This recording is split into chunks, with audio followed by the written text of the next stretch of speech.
and they're already doing their work. We have at the same time activated the Biafra Homeland Security Commission. And you know what Homeland Security means. They are in charge of the people that are coming through the borders and going out. So these two particular commissions that were activated, they are going to work hand in hand.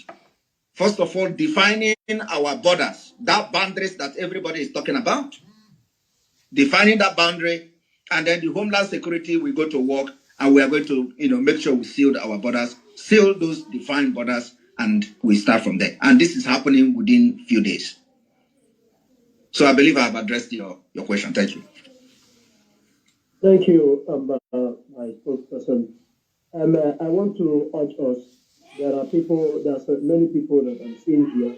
Maybe you are one Nigerian or you're still an obedient. You have the opportunity now to ask our spokesperson that question, that present question, that your idea that you have, or that thing that you think that obedience will do for you. You have the opportunity now to air your own view and ask your question so that it will be answered. That you will not go back to your cocoon and start blabbing and talking. And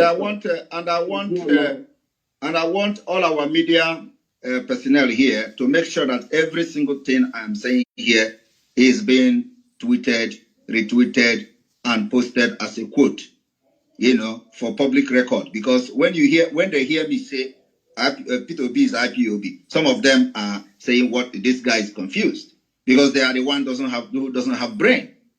When they hear me saying Peter Obi lied, they say you were attacking Peter Obi. Yes, I'm attacking Peter Obi, and the attack is just starting. So I'm attacking him as a Biafran that he is. Denying him doesn't mean that the agreement we had with him, is not agreement. He can come tomorrow to say whatever he wants to say, but we have our position, we maintain our position, and that's what it is. So he can never ever use and dump us. That's our position now. Thank you. Thank you, sir. Please, those one Nigerians, those people that want to ask questions. I know many of our people here are raising hands. Let's give opportunity to those people that are still confused to ask our spokesperson these their questions now. Then we can come in later to bring in our contributions. Thank you. I call on Agro Talent. Unmute yourself and ask your question if you have any. Thank you very much. Good morning, everybody, wherever you are. I just hope the listeners here, everybody is very objective, okay, to be able to listen to me. I personally, I live in the north, but precisely Kaduna, and I've taught the northern region, I've taught the Middle Belt region, and I understand, I live here in Nigeria, and I understand the basic primary concerns of we, Nigeria, especially we that are Igbos. Okay. Particularly, our major concern presently, most importantly, is the economy, the insecurities, and there's hunger in the land. And basically, we just want our lives to be very uplifted. The Biafra cause of the thing, it's not as if some of us are not are condemning it entirely, but we are just trying to use our objectiveness in tackling the situation, because in the general sense of it, what we all want, even in the Biafra, is better life, better living environment for everybody, an environment where everybody can succeed whatever we are. I belong to the violence department of the obedient team, simply because I grew up to hear the situation that an Igbo man can never rule Nigeria. I don't know, now that we have the opportunity, what I know is the Hausa man that I know can never, ever publicly, no matter the disagreement, denigrate his brother. And that is the aspect I don't really understand in the Biafra movement. People are saying our brother here, Simon Ekpa, is being paid from the Aswaju camp to denigrate his brother. But the Hausa man I know, no matter the differences, they settle indoor. Peter Obi said in his statement on channel that he will dialogue with all agitators. At that aspect, they have pressured him. I was in Ariwa House in Kaduna when they pressured him that, are you part of TSN or whatever? I know how he dribbled the situation because he don't want to denigrate his brother. I'm using this because I was there present in the Ariwa House. He dribbled if the audio is there, here on YouTube. He dribbled the situation and said he cannot condemn what he did not start. That is the first cause of it. The present situation of many Nigerians, even the Biafrans, currently all over, is we want a better living condition. First and foremost, we have the opportunity to produce an Igbo president. Don't you think that what caused the whole Biafra in the beginning was because of the maltreatment of the Igbos, especially those in the north? My parents, we left, we didn't leave the north, but we stayed all through the crisis till this very moment. So we know what people have suffered, but at the same time, we know how to cohabit with our neighbors. Okay, you were stating something about the sir. Can I ask you a question before you continue, please? Ask me a question. You said you stayed all through the crisis. What crisis are you talking about? At the different religious and private crises that have happened all over. Okay, that happened in the past. We stayed. We know what kind of crisis? Can you tell us? Because some of us don't know now. You know Nigeria. Nigeria, nobody knows any information. So the information you have is information that is happening where these things that are happening where you are. So when you say you stayed all through the crisis, can you tell us which crisis are you talking about? The different 2011 political crisis. So we know all what happened. But the major reason why they had this thing is because you are avoiding addressing this crisis thing I'm asking. And you know why I'm asking this question? Because the way you have dribbled it now, twice now, means that you know where I'm going. So can you tell us, because some of us don't know this crisis, what is the crisis you've stayed all through? One, religious crisis, Christian. Two, when there's political crisis, where they turn Christians versus the outer. Okay. Politically, by the political oligarchs. That's So and in this crisis, many people were killed, from especially the Biafra people, because you said they are being maltreated, right? We are not being represented in government. We don't have most cases, because when we have people that are being represented. I know. So in this crisis, Biafrans were killed in the north, right? Not just Biafrans, even the northern Christians were being killed. Okay. So, but I know. Just tell me that Biafrans were killed because the northern Christians are not fighting now to become president separately. So, can you tell me that the Biafrans were killed in the north, and you people have survived it all throughout all this crisis, like you say? Now, currently, the northern Christians here are really, really actively supporting the Igbo. For the very first time, they are supporting Igbo president. Because for the very first time. Yes, they are fully supporting. Okay, do you know the reason?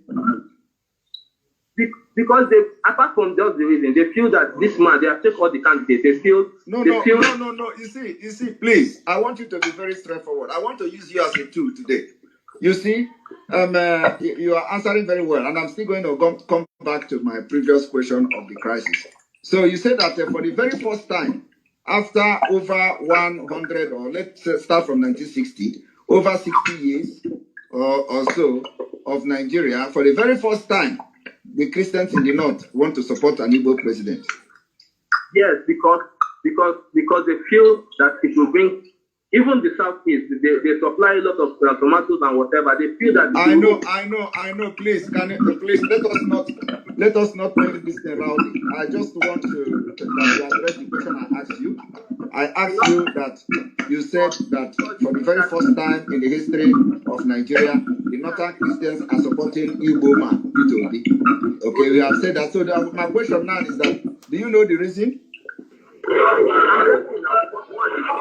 Candidate, and they feel that as a Christian candidate. Okay, you think that it is because of a Christian candidate? Huh?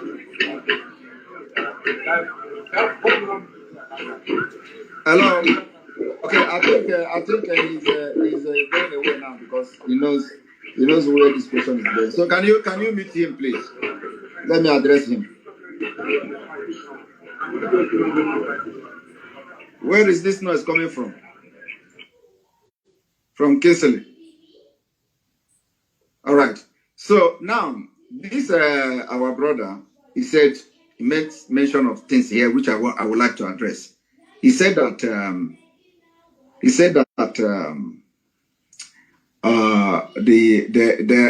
them, you know, that they have survived many crises in the north, and to him, he has actually achieved something, surviving crisis.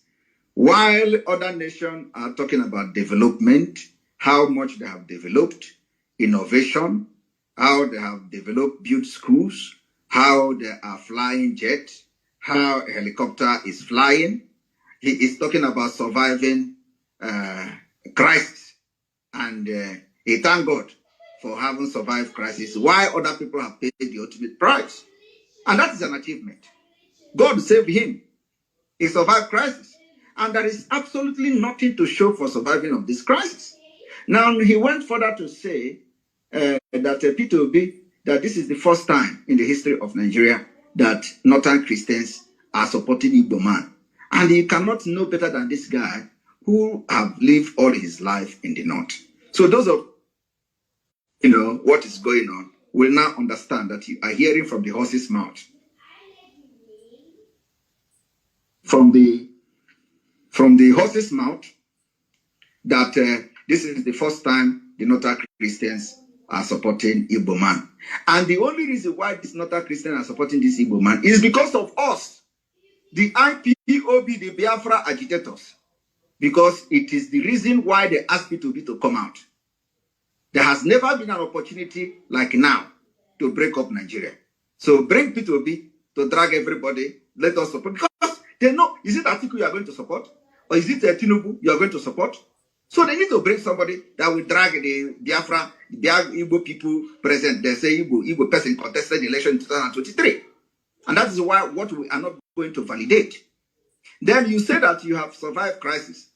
And I said it is the reason we have to disintegrate Nigeria, because the reason what gave birth to this crisis, which have not ended though, you survive it doesn't mean you survive tomorrow, because tomorrow another crisis may be even this evening. You are not sure of even waking up tomorrow. If you survive the crisis all these years, does not mean that you have there is no certificate. They have not issued certificate to you that you have survived all the crises. So this is a certificate that when the next crisis that is coming, nobody is going to touch your family. There is no certificate. So you are not safe. But what leads to this particular crisis is what I call dangerous and destructive diversity, which we must disintegrate. And that is why what we are disintegrating this year. The dangerous and the destructive diversity in Nigeria, so that everybody will live. And even if you have disagreement or crisis amongst your ethnic group, it will be very easy to solve it. Nigeria has created problems that we don't have in the past. Nigeria has made it possible for us to have enmity that we do not have amongst ourselves in the past. And those particular enmity that lead to all manner of crimes and some kind of abominable activities that people are committing today in different indigenous nations in Nigeria will automatically stop, because by then everybody will focus on development. It is going to be a competition. This is how Europe have developed. But some of you that are in the north that are having meeting in Arewa House, when you go to Arewa House and they allow you to stay there as a Nyamiri man, you will be shouting, "Do you know I go to Arewa House? I was there live." In the same Arewa House, that will be said that Fulani will benefit more in his government. Is that not the same Fulani? You say Obi was answering the question in a way that they will not. Why will he do that? Why will he not be proud of Igbo man? When Atiku was challenging Otto that I am a Fulani man, you cannot condemn Fulani. Why didn't Obi be bold enough to speak that same way like other Fulanis are speaking? Why can't Obi now, for example, Baba Ahmed was the one asking the question. Okay, how many Igbo now have summoned courage to ask them, these people that are coming to kill us, are you part of them or not? These Fulanis that are killing the Nigerian government are not talking. Are you going to promise us that you are not part of them? Let us see how they are going to condemn the Fulanis. Nobody will summon that courage to ask the question that Baba Ahmed asked Obi. Do you understand it? So what we are trying to say is that Obi is is just a distraction, and we will continue to make sure that he is very uncomfortable until the game is over and we are entering the declaration of Biafra. So we will drag all of them down to our level, and we are going to beat them with the experience we have. I'm going to end here because the next meeting I have is starting, already started 10 minutes ago. So thank you all for hosting me on this space. Thank you. Thank you. Thank you. You embrace our Twitter space. May God bless you. All right. That is Mazi Simon Ekpa, the spokesperson for Biafra. And we are glad he joined us. We learned a lot of things from him. And we have agreed, to me, 100% have agreed that yes, Peter Obi is an IPob member, either by birth, or by registration, or by alliance. But one thing is certain, one of these three qualify Peter Obi as an IPob member. And he can never deny that. He can never deny it. He can never run away from his shadow. He dragged us to negotiate 2019 election when he was running as a running mate to Atiku, and now he is a boss on his own. He cannot come to deny that he is not an IPob member simply because they succeeded in kidnapping Nnamdi Kanu and they dumped him in a dungeon. He is just fooling himself. He is fully an IPob member. Now I can agree with Shehu Sani. Yeah, is this Shehu Sani? And the rest, yes. Peter Obi is pure IPob member. Thank you. And the co-host, you know the people line by line. You can take them now while they give their suggestion. Thank you. Thank you, Mazi Sosa. Thank you. Rooney, if you're there, I want to take it line by line. Rooney, if you're there, Mr. Paul, if you're there, you can unmute yourself and. Hello. Okay, let me go ahead. Good day, everyone. I would have loved to ask Mazi Simon about this question, but fortunately he left. Had other engagements. My question: I saw something that got up online regarding Hope Uzodinma permitting Fulanis to free marriage and finding any father who, denied them of that. So I just really wanted to ask Mazi Simon what we do about that. Okay. They have, that is conquest. That is their landing point. This is why Obadiah Malafia, the former deputy of the central bank, made this revelation long time ago before he was poisoned. He was killed. That these people are already in the east. And when they will finish the rural area, they will now invade the urban area, and then we will have no choice but now to dance to their tune. And you will see the position of Hope Uzodinma, a fourth position in the gubernatorial race, is now the governor and doing the beats of the Fulanis. It is their template he is reading. But I'm telling you, no Biafran will be forced to marry Fulani. Marriage is not by force. We are putting it on notice to everybody. If your Fulani man, no matter how wealthy he is, approach you for a marriage and you refuse, and the Hope Uzodinma with all his gangsters came to enforce it, raise alarm and let us know.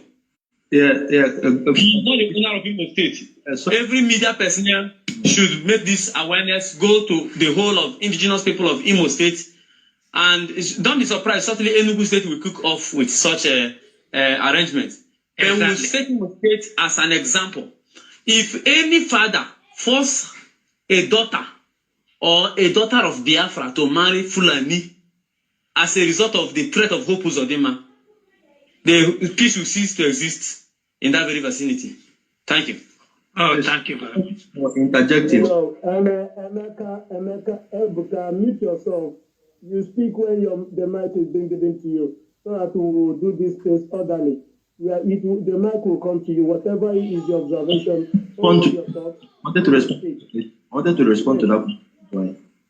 Yes, you will respond when the mic is given to you. You respond to that. Thank you. I want to say something. I want to chip in something regarding the question our brother asked. This is the more reason why we know that the time is right, and we don't have much time again for the borders of Biafra land to be protected and secured for any Marodian invasion. Because this plan is what they have planned over the years. There's this our brother, there's this Hausa guy in the year 2017. He made a very pregnant revelation that our spokesperson used some of his clips to do his broadcast yesterday. He said that the Christians in Nigeria, that what we have in Nigeria, that if you look at them, you will thought that they are formidable, but they are not. That the Christians in Nigeria are merchandise Christians. That's in the East. In the East. Yes. Every people in Nigeria, any Christian, any church in Nigeria can be bought and it can be sold. Are you getting me? He said that once you give them money, they will change their stand. And that is what is playing out.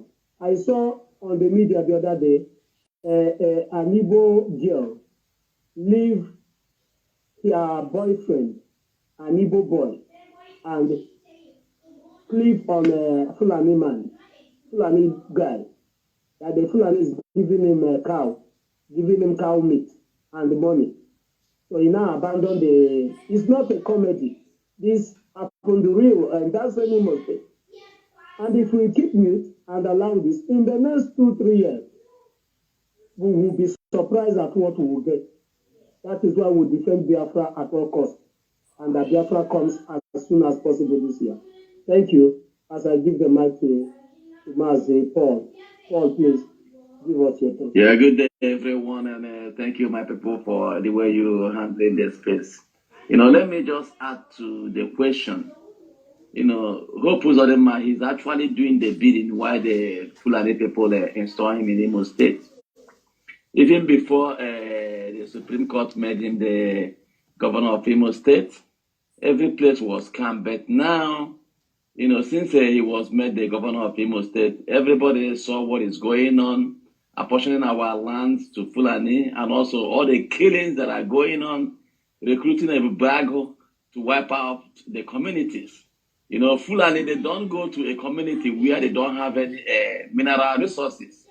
That's why, a zombie, as a case study, is all ravaging. The killings, each time burning down the communities, all these things are orchestrated by Hope Uzodinma. And that was the same reason why they installed him there. Since making Hojoha could not deliver what Fulani wanted him to do at that particular time. That's why they used Hope Uzodinma, because of that oil that was at his zombie. That was the reason why they implanted Hope Uzodinma there to do the bidding. And now he also established a naval base there too, for them to be able to have access to the oil. So that's the reason why they placed him there. In terms of the marriage, this guy, there is a clip Simon played yesterday. If you listen to that man, he said they are coming to the East. Marry the people to be able to change the demography. That's exactly what they are trying to do. So this is a total Islamization and conquest they are trying to establish in our land. Like said that they will dip their Quran on the sea. They are trying to dig their Quran on the sea. Remember before then, they were being stopped somewhere in a Benue state when they were trying to bring the conquest to our place. So these are the things that we have to look into. You know, even not only in Imo State, Ebonyi State. Hello, They are, ladies and gentlemen. Please, I am speaking. they have their largest mosque. Please, if we do not give you mic, please don't unmute yourself. Okay. Mute yourself while the other guy finish, please. Mute yourself. Not to give to you. Okay, we can talk about Ebonyi State. Fulani has the largest mosque there. They are converting people, giving them money, enticing them with money to convert to. We are not against their religion, but the way they are trying to do it is what we are against. Now, you see that they have also established an Igbo Bible. Igbo State. The conquest they are trying to our people. So our people need to rise up and defend our land. And the only way this thing is going on is because of one Nigeria. Once we exit from Nigeria, all this nonsense will stop. We are not against any religion. But what we don't like is, doing this thing, getting us to us at a gunpoint. Using all these stooges as the governors, the senators to conquer our land. That's what we are against. That's why we are saying we are acting out of Nigeria. I will stop there for other people to talk. Thank you, my brother. Thank you, my brother Paul. Thank you for that wonderful thought. I want to recognize some persons here that is in our midst and around. Again, I want to thank you for coming. If you want to speak to us, please request the mic. That the mic will be given to you to speak to Biafrans, and our sister Mouthpiece is also here. I want to thank every other person that is here. As Daddy omits himself to speak to us before any other person. Thank you. Ifeanyi, thank you for giving me the mic. And thank you. I'm happy to be among question that I wanted to ask. Sorry, I just want to be listening because I'm very strong. And God bless you all. Thank you so much, everybody. I'm listening very, very attentively. Thank you. Right, thank you, Mazi. Thank you. Speedy recovery, please. Yeah, so question to be issue, Mazi. But if Peter Obi is IPob and you are not contesting for president of Nigeria, don't we think this is a better opportunity in achieving our aim or achieving the dream for Biafra? That is the first question. So yeah, I'll question to be here before. I wanted to ask him this question, but I don't know if Mazi first says I have manager. Okay. Let me help you now. Who are you? Am I co-host? Okay. Yeah, go ahead and respond. I wanted to say something. All right. Yes, my brother. What you have to understand is that Peter Obi is an IPob member. Undeniable, he's an IPob member. But what you are going to, what you'll be asking is does he have the same ideology with us? Is he trying to, use our brain and enrich himself the same way? Because that's what we know. If any time you see Igbo man going for a political position, he's thinking about business, doing business with it. Mazi, can I say something? All right. Peter Obi was the former governor of Anambra State. I'm coming. I want to start from Genesis. Okay. What makes him governor? Okay. Now, just listen attentively. In 1999, when the Masop flag was raised at Aba, and not Masop flag, Biafran flag was raised by Masop, led by Chief Raf was Rike at Aba. Everybody who of age then was there, and we are happy. The spirit of Biafra resurrected. And Ojukwu, who we know as the father of Biafra, was then still alive. and to achieve the unity of Igbo in this Biafran purpose, which is a vision of Odumegwu Ojukwu. Chekwas Okore formed a political party called All Progressive Grand Alliance, APGA. And Ojukwu was a grand patron to that very party. And whatever Ojukwu said goes until infiltrators came and hijacked the party from Chekwas Okore, which Obi happened to be, after some time, Obi happened to be a gubernatorial candidate of that very party, simply because Ojukwu sent him, go to this our party. This party is Ogene Igbo. Go there. You will win. And I want you to use this very party to unite the entire Igbo, the entire Biafra. Let this party become the ruling party in Biafra. So we can use this party to advance our cause. Ngige was announced a winner of the election.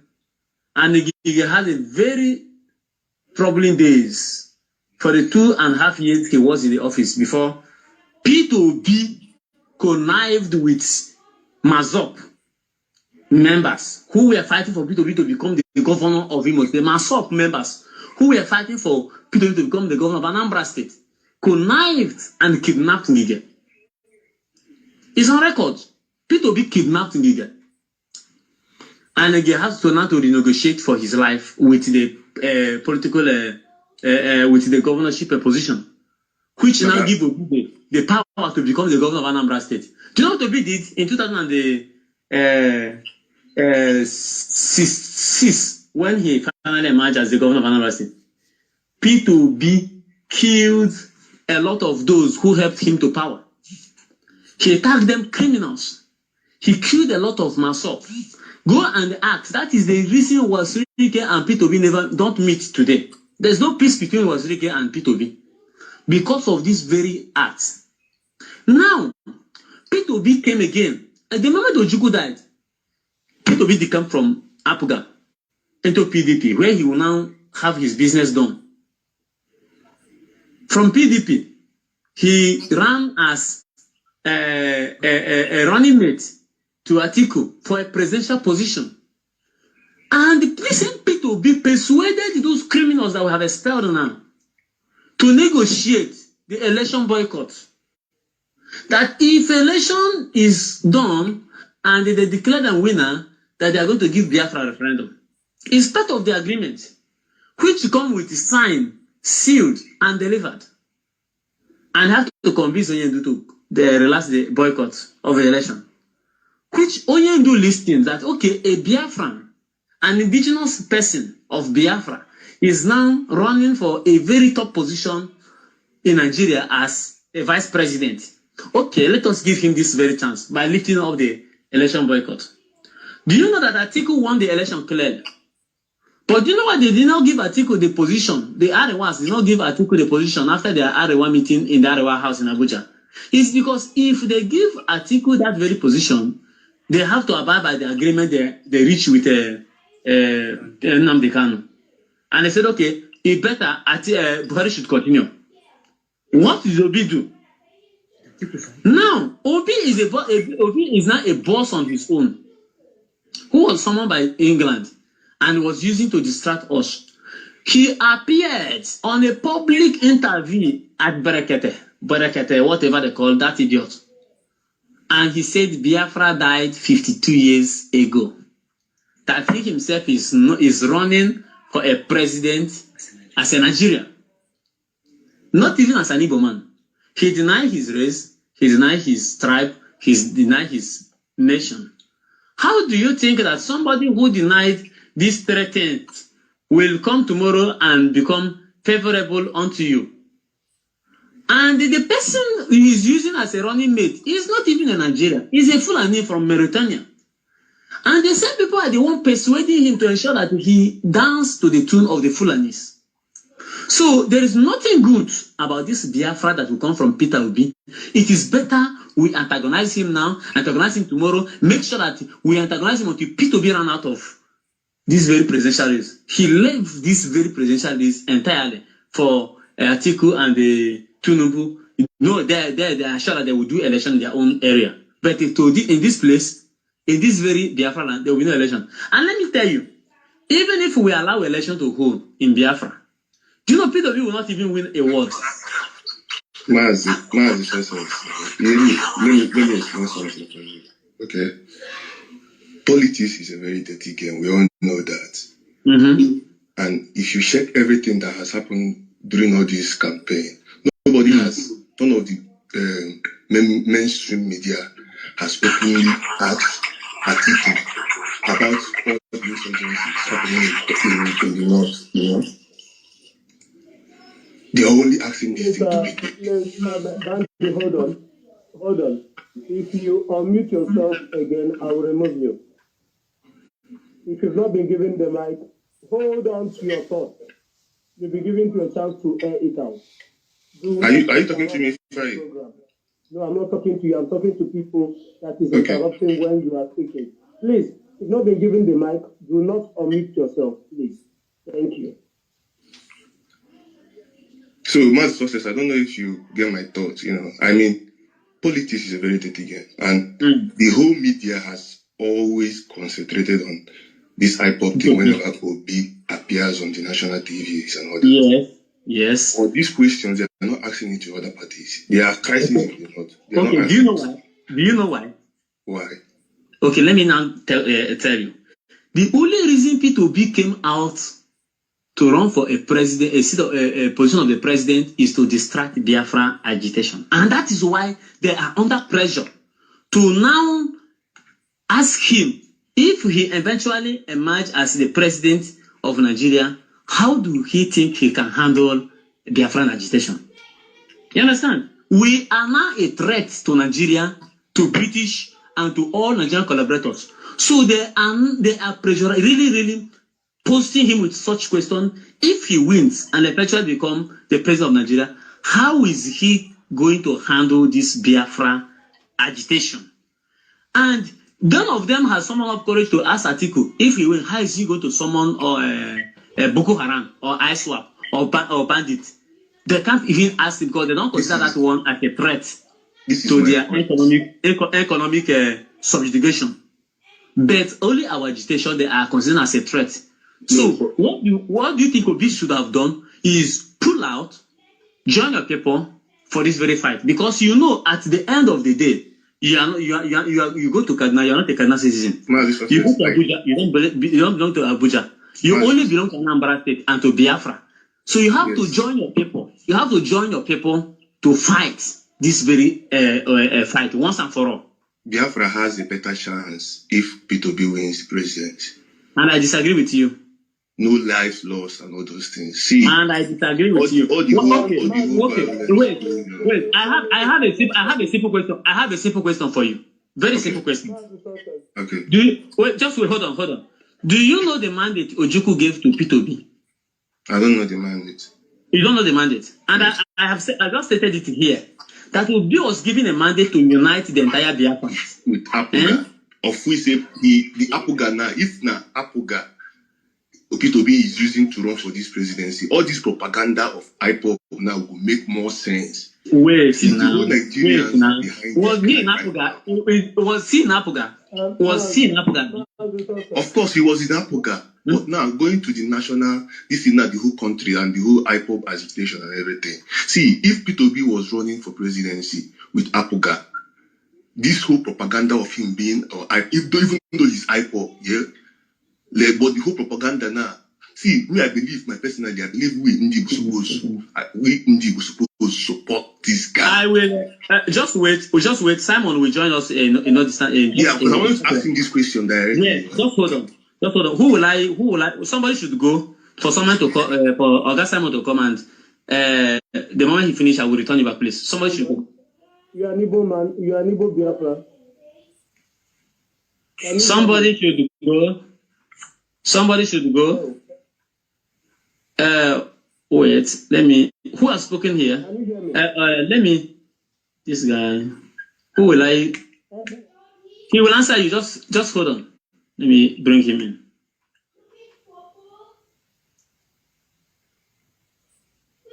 Is he in? He's out. Yes. I Let don't me believe bring. we're here to be discussing about this All issue. right. Peter Obi. All right. Yes. Yes. Oga Simon has joined us once again. You're welcome, sir. Yes, am I coming out? Okay. My chairman, you're welcome, sir. Yes, am I coming out? Yes, sir. Loud and clear. Okay. You're not coming out. Okay, let me remove this because actually I'm in a place where the network is not very clear. One moment. The voice is not coming out, sir. Okay. Yes, just Okay, so again. can you hear me now? Yes, we can Yes. hear you now. We can All hear right. you now, sir. All right. Welcome, sir. So I really hate hearing Igbo dobre talk. That it was turning my stomach when I was listening to this from a different channel on somewhere on, I think on YouTube, Facebook or somewhere, and the thing was boiling my stomach, so I had to run outside from where to address this guy. The thing is that upon all this awareness, upon all the sense that people are talking here, somebody is here to tell you, let us support this guy. The point is that, that is a word coming from somebody who has never paid the price of freedom, of Biafra freedom. Because what is saying from his voice, you are going to know that this is a lost sheep that has not paid even a Gary Cup of fighting for freedom. Let us support this guy. Man, yes, we need to be hearing from people, but not everybody you'll be, this is like, this, I can't even answer such person's question. How can you come here? We are discussing something important. You are here doing fasting guy. Let us support this guy. Now, give me an argument. Bring objective reason why we should support this guy. Why we should support this guy. I will have given you 1 million and the one reason why we are not going to support him, why we must fight him. If we are using 10% of power to fight other people, we are going to use 90% of power to fight him. Because while he was accepting to be distraction to Biafra freedom, he didn't think twice. He didn't think about it. He didn't think that this could amount to the highest level of sabotage. So if I am fighting Atiku and Tinubu with 10%, I will fight Peter Obi with 90%. The same way you are saying, oh, let us support this guy, is the same way we are telling you people on this, that it is the time we are going to do this on our own way. Peter Obi coming this time to you is the right time. To us, this is the right time to get Biafra. So I do not know which one you want to, which one you talk about shedding blood. Have you not been shedding blood? Are they not shedding blood? Don't you see what is going on in the north, in the south, in the east, in the west? The blood is being shed every day. And you are here talking about, have you even condemned the blood that is being shed? Nigeria innocent blood being shed every day for one Nigeria? My brother, your type shouldn't be talking in the public. You are really dealing with our name. So we want people that are very objective in their reasoning. Not in the saying, let us support this guy. And they make guy in a freedom fighting. We don't do guy in freedom fighting. It's either you support freedom or not. You can be doing you see, let me tell you, when you come to rugged, some of you don't even know where we are in the ruggedness. Because I get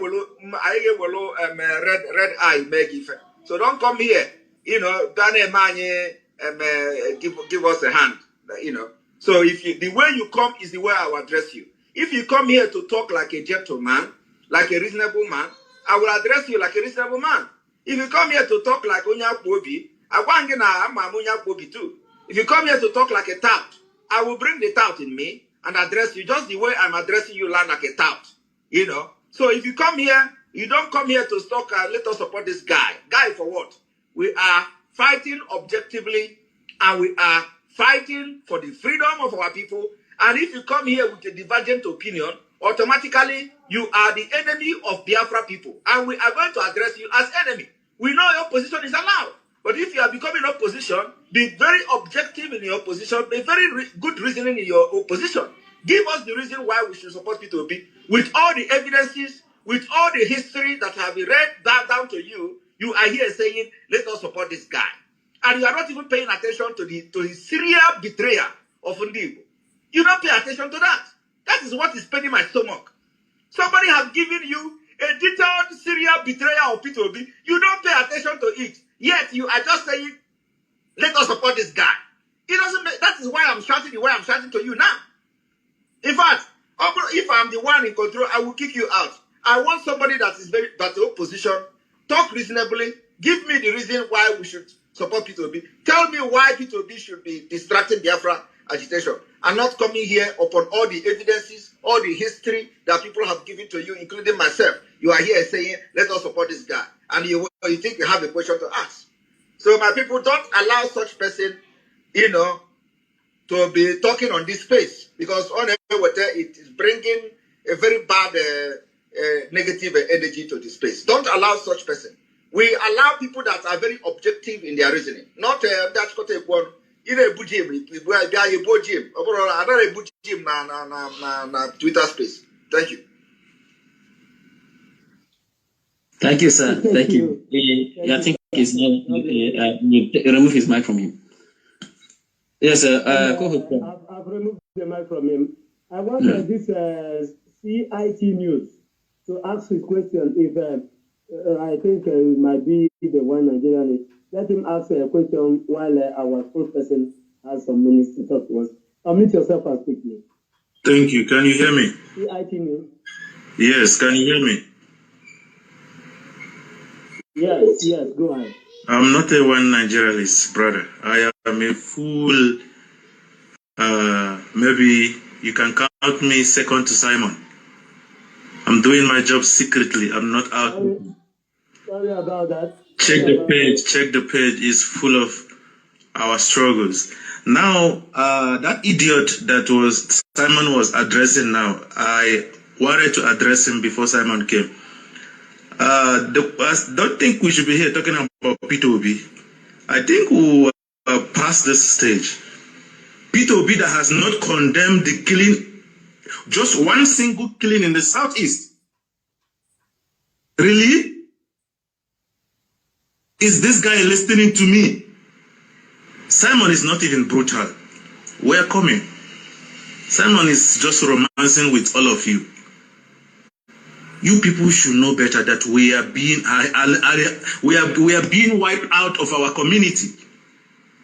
And somebody is talking about Peter Obi that has not condemned the burning in Imo State. Peter Obi that has not condemned the invasion of Fulani in this Enugu, where they were killing and sacking the villagers. Not single one, no single, go to Peter Obi's page, no single tweet of Peter Obi condemning what is happening in the south. That idiot opened his mouth and said that he is not an Igbo man, he is a Nigerian. He's running as a president of Nigeria. And somebody is telling me that Peter Obi, since he's an IPob member, that it is the reason why we should support him. Are you for real? Simon is romancing with you people. Simon is not even brutal. We are coming. When we will chase all these politicians out, all of you will go to Abuja and stay. All their supporters will follow them to Abuja, because what we want is freedom, not election. Can we understand this in our skull? Because let me tell you something.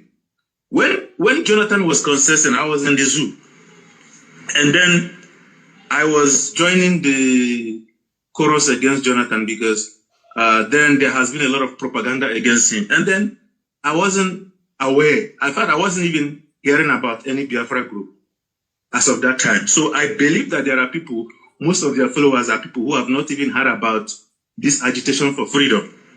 You know that the system is not working. You know that everything in that country is gone. You know that the Fulani has taken over everything. Peter Obi may have an agreement of at the end of the day, he will throw his vote to Atiku and become the vice president. Okowa may be aware of this fact. And then Atiku president, Peter Obi vice president, and that ends it. That is why Owazulike was campaigning against him in the East. So people who speak good English and who cannot articulate, this guy asking this question, I'm sure he went to university. I'm sure he's a graduate. And he opened his mouth to say, let us support this guy. After the facts and figures and evidence that is out there, I wait for our people. And let me say something before I submit. If we fail, after 4 years, we will not be able to talk again as a race. Because now the handwritten is open. You can see that none of your politicians can condemn any of the Fulani's attack on our people. None. And we are here talking about Peter Obi. I think we are wasting our time. We should be talking about how to put things in place like the DNA test, because we need DNA. Because all these people everybody is not having our DNA. So that is why we have a lot of saboteurs. How to put the DNA in place, how to make sure our borders are secure once we declare our freedom, how to make sure that we in diaspora is in contact with the government where we are, to as a group, to give them our letter that this is what we are about to do and nobody should interfere.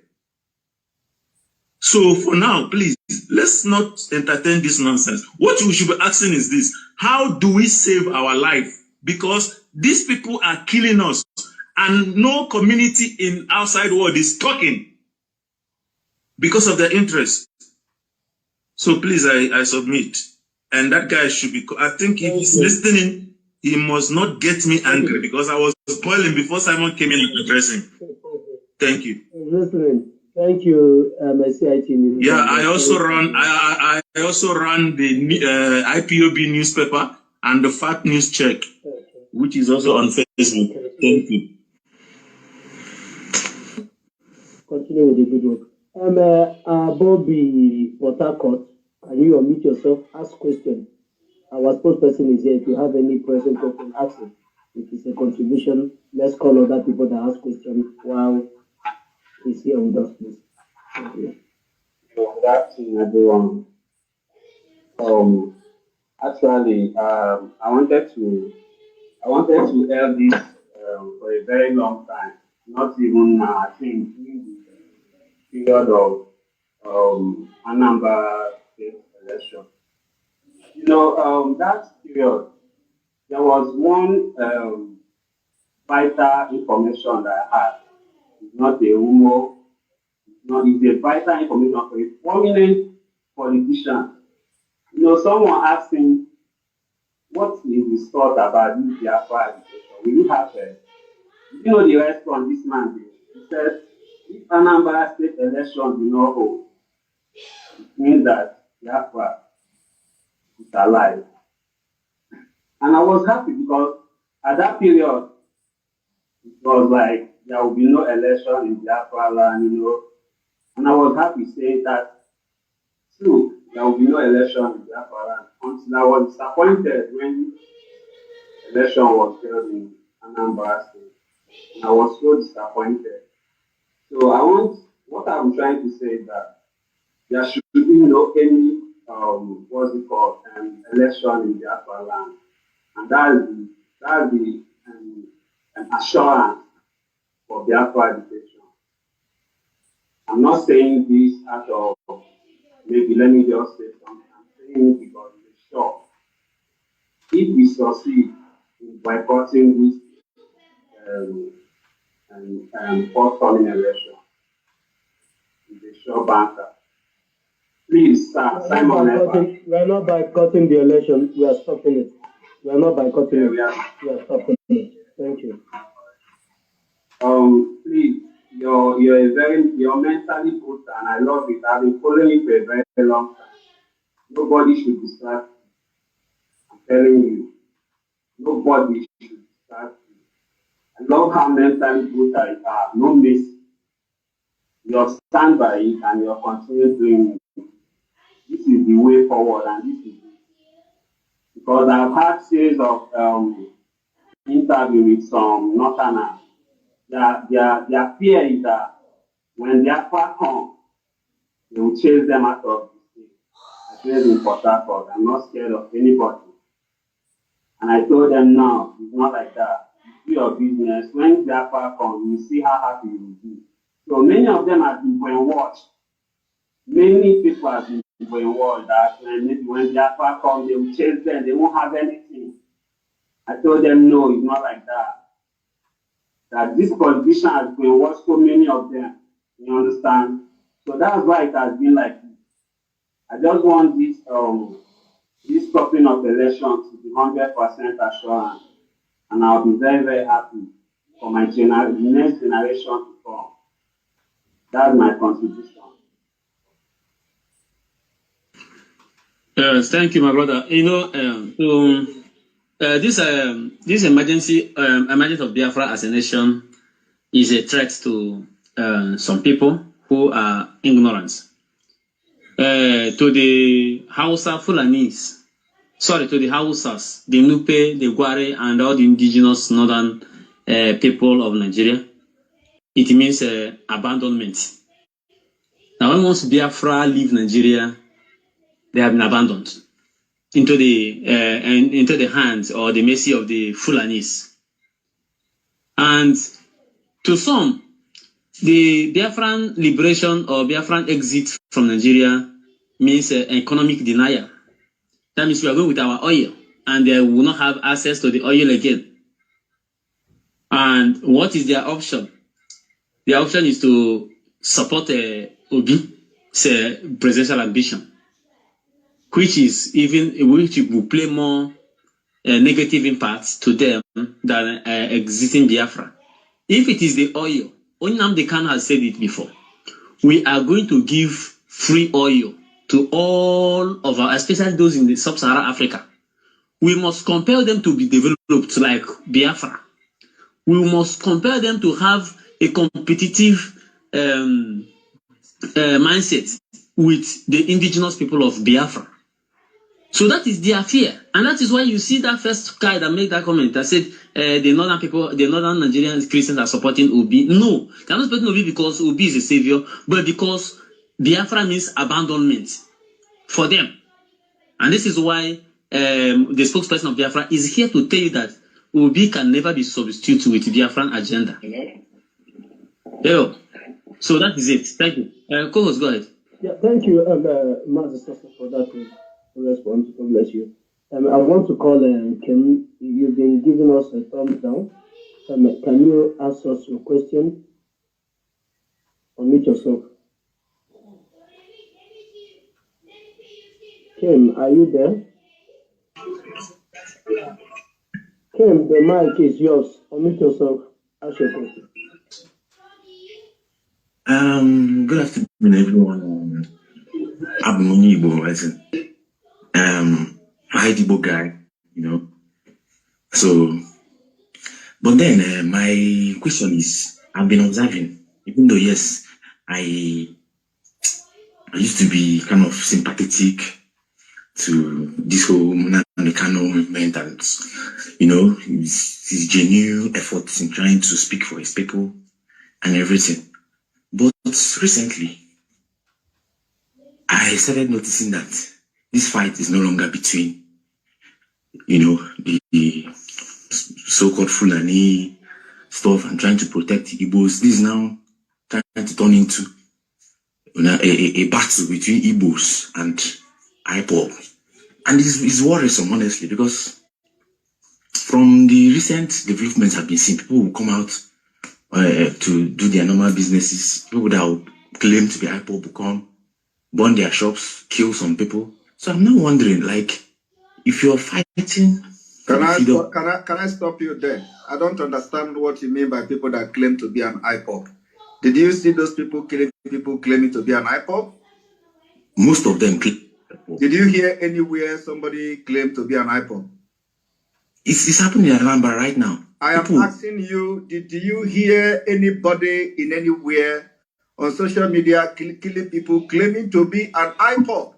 those enforcing your sit-at-home order are the ones killing people. I am asking you, did you hear those people that enforcing your sit-at-home order claiming to be an IPob members?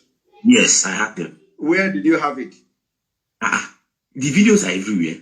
The videos are everywhere. The video you saw are videos of Nigeria police that are on TVC News. Go and watch TVC News. The video of Nigeria police. Those people that kill people at Lekki Togate, are they IPob members? I'm talking of the shooting. I am talking about Lekki Togate now because it is something they're replicating in Biafran land. So I'm asking you about Lekki Togate. Are they IPob members? Let me finish my submission. No, I cannot allow you to finish because you are here to constitute nuisance. Democracy? We don't practice democracy here, my friend. We are in freedom fighting. We are in freedom fighting. Go and practice your democracy next month. And if you are a Biafran, which you are with a fake name called Kim, you can come to Biafra land and do your democracy. We don't do democracy in freedom fighting. Remove the idiot here. We have entered this very serious time that in the struggle. Somebody is coming here to talk rubbish.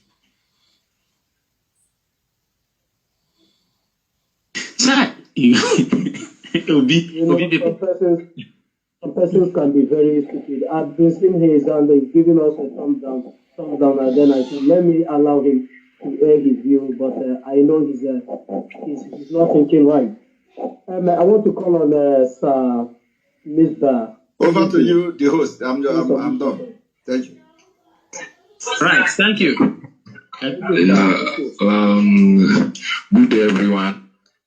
My observation is that those people, some of those people who are in support of Peter Obi now, were once agitating for Biafra. If the election should happen, my question is this: if Obi lose, will they go back to the previous agitation for Biafra, or they will still continue agitating for one Nigeria? Because I smell hypocrisy in the ways of some people, or should I say some Nigerians, did. Some of them feel some of them say has the chance of becoming the next president of this country. That is why I say. No, some of them say that when we lose, they can now come back to Biafra. And we are not, we are people that are focused. So, and these are the people, everybody must not fight for Biafra. What we are saying is that the people that liberated Singapore, the people that liberated many nations, they are not in their millions. So we are asking them to just stay on their own and don't destroy what we are doing. Telling us to support Obi, and then after that we come to fight Biafra is exactly the exact template and the script written by the British, so that when you come out, they will say you are not serious because you lose election. That's why you are coming to fight for Biafra. So we are not going to fall into that trap, and we will never fall into that trap. So those who you see today supporting Peter Obi is the choice they have made. And in a freedom movement like this, you will always have betrayal. So these are their position in this movement, and we are not moved by them because they are in a very, very small percentage. They are not even up to 1% of Biafra people. So we are not moved by that. The only thing is that they have megaphone. Some of them have access to the media. They have access to all this junk, brand envelope media, and anything para they write. If you just go to Vanguard now and talk, I know Simon Ekpa, they are going to give you all the audience you need. But when they give you the audience and they write that rubbish, we respond to them, even sending it directly to their email. You will never see them reporting it. So that is exactly what is going on. It is not like they are in their many, no, but they have Vanguard, they have Punch, and in this year, like we have said it, all those news media will go down for Biafra to come. Thank you.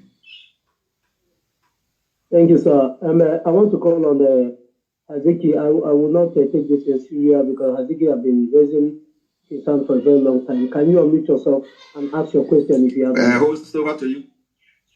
All right, sir. Thank you very much. Thank you, and God bless you.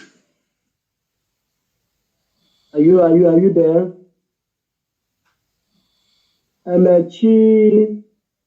Chikeli. Is your name? Please submit yourself. And for the last one now. Thank you. You will speak home. Yeah, I just have a question to ask, or maybe two. Yeah, ask your question. Ask your question. So I think it was a 2 or 3 caller before now. He was shut down. I mean, if this is a freedom movement, why shouldn't he speak? I think it's fair that he speaks freely. Because really, I really want to understand this Biafran movement. I tell people I'm not Nigerian. I run away from Nigeria because since Buhari got in, and I see things, what happened, the hatred for just the fact that you're Igbo. They just hate you for just being Igbo. And I say, if I'm in a country where you're not going to accept me because of the tribe that I belong, then there's no point staying there. So I had to leave. But I really want to understand the Biafra movement and why people hate it and why people welcome it as well. But that's why I joined the space. When I saw it, I'm like, maybe I would get a clearer understanding. But I don't think it's fair that we shut people up. The guy who was speaking has his point. And sometimes from saying, be it positive or negative comments, we will get to draw out what he has inside of him. You know, I also feel that the IPobs are the ones that switch from trying to help the Igbos to killing the Igbos. I have a mixed feeling about it, actually. I'm thinking it's either the IPob are the ones doing it, or the Nigerian forces are the ones doing it to make Igbos look bad. But it's better that we allow people air their mind, and then whoever has the correct explanation of what is going on in the East can now say, okay, based on what you have, this is the fact. And this is the reason why it's the fact. This is why you're wrong. And that can actually help the person understand why the way he thinks is not the way he thinks. So because everything he's saying, I also feel that way. Honestly, I do. So I didn't like the fact that you shut him up. You know, we shouldn't shut people up. We should allow people to express themselves. Okay, thank you, Sister, the only reason I will not treat you the same is because you are a woman. I respect women. That's the only reason. Otherwise, you would have been, treated with the same fate. But I'm going to address you because of the respect I have for women. Now, you see, some of the things we hear from some of you are the reason why we, because we are no longer in agitation. I want you to understand there is difference between agitation and liberation. There is difference between agitation and deliberation. We are now in the phase of liberation, no longer agitation, where we tell stories, where we tell how the moon was moving from the other side to the other side, and how Jonah entered the fish belly and the fish swallowed him, and then the fish took him when he refused to go to the God walk, and then he found himself in the other side of the ocean, and he ended up going to preach the gospel of God. No, we have crossed that stage. So you who were born in Nigeria, or even you were not born in Nigeria, but your parents are from Nigeria, and you have the history of Nigeria. And then with you now, from what you have just said here, that when you were in Nigeria, that you noticed that Igbos were hated so much.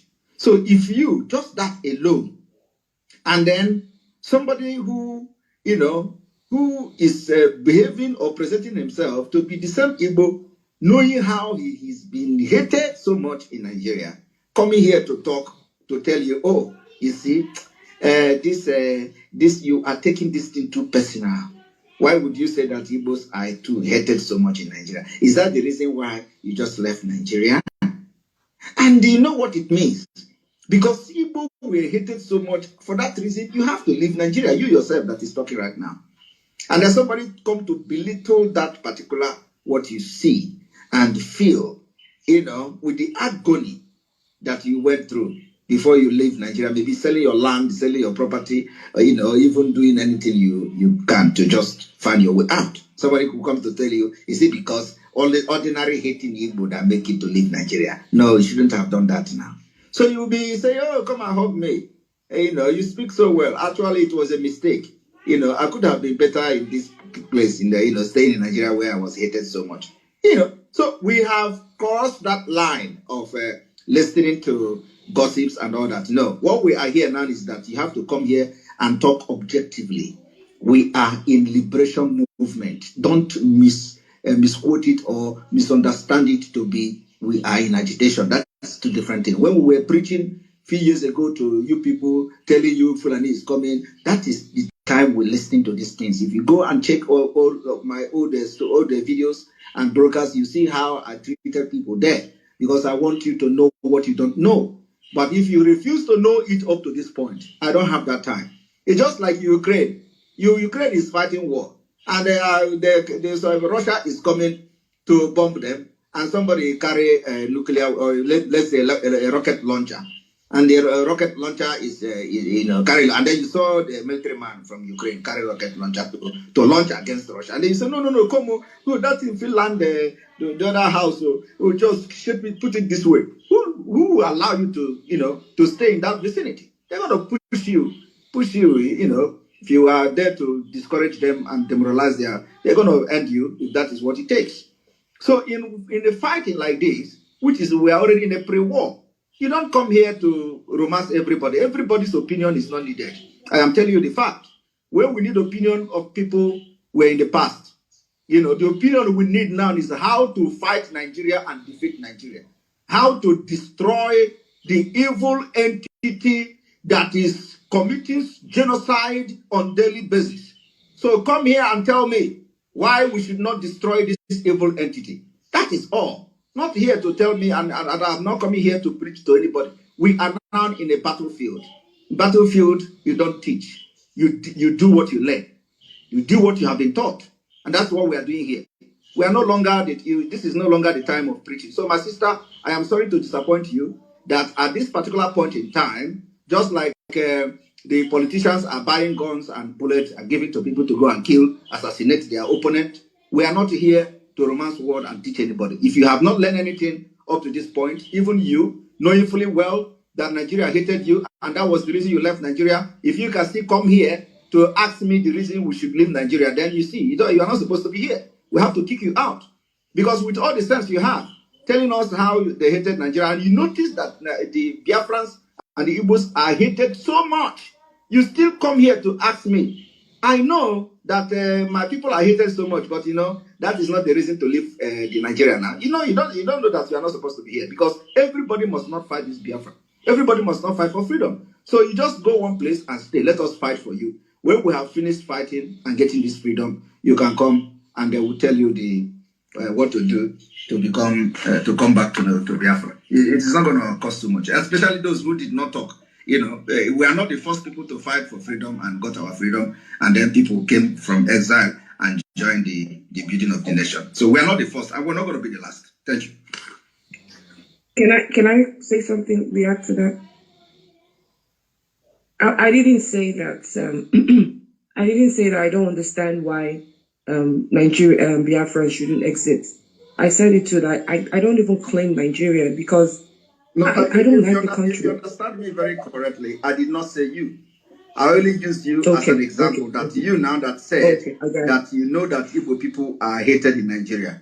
It's just like coming back here now in this space to tell me, so I am aware that Igbos are hated, but can't we manage this thing? And you expect me not to shut you down? Okay, that's what I'm saying. Thank you. No, thank you. I understand now. But is there a way to? Okay. We have we have honorable engineer. And I'm leaving you guys behind now. I have another engagement. Thank you all. Thank you, sir. Bye-bye. Thank you, sir. Honorable Vin, please unmute yourself. Ask your question. So I was really want to talk to Simeon Ekpa. Good morning, good afternoon, good evening, or where you're speaking from. I just wanted to engage Simeon a little bit. I went home. I traveled to Nigeria last year, December, and I came back. This issue of Biafra has been on a front burner for a long time now. And we have to really look beyond this agitation and secession and look inwardly. Yes, we knew a lot has happened in Nigeria as regards to the Igbos and the Biafra, the civil war, which I was not born when that war happened. So we have been carrying a lot of past with us, in as much as those past still remain with us. However, before now, we have had a lot of agitators, people like Ralph Wazirike, myself. Then we have this Nnamdi Carlo, and then now Simeon Ekpa. The question is this: we are trying to liberate ourselves, right? We are trying to Don't refer to Nnamdi Kanu as this Nnamdi Kanu, please. With all due respect, I never unmute myself, but do not address our leader as this Nnamdi Kanu. Don't do that. Thank you. Thank you, official. Thank you, official. Honorable, please go straight to your question so we can address it. Thank you. So we are talking about the Biafra agitation, and look at the Biafra. Who are the Biafra? If for instance today we achieve or they achieve these Biafrans, who are going to be the leaders? We have leaders already. People like Ojo Zokalo. All right, sir. Let me ask you one question, just a particular question. You came to Biafra land just this December. No, unmute yourself and respond to me. I don't want to be muted. No, unmute yourself. I never muted myself in the first place. All right. You returned home this December, right? Yes, I did. All right. What was your observation when you returned home? And the state of the Igbo lands that you are part of? Everywhere is in the state of sorry. State of sorry. Yes, very everywhere. Good. Now, as a bona fide citizen of, let me not use because you may you may not that likely word Biafra, but as an Igbo citizen, what do you think will be the remedy to employ to ensure that this very situation is salvaged? We have to start with the leaders we have today. We have to start from there. What's your suggestion? Engage them.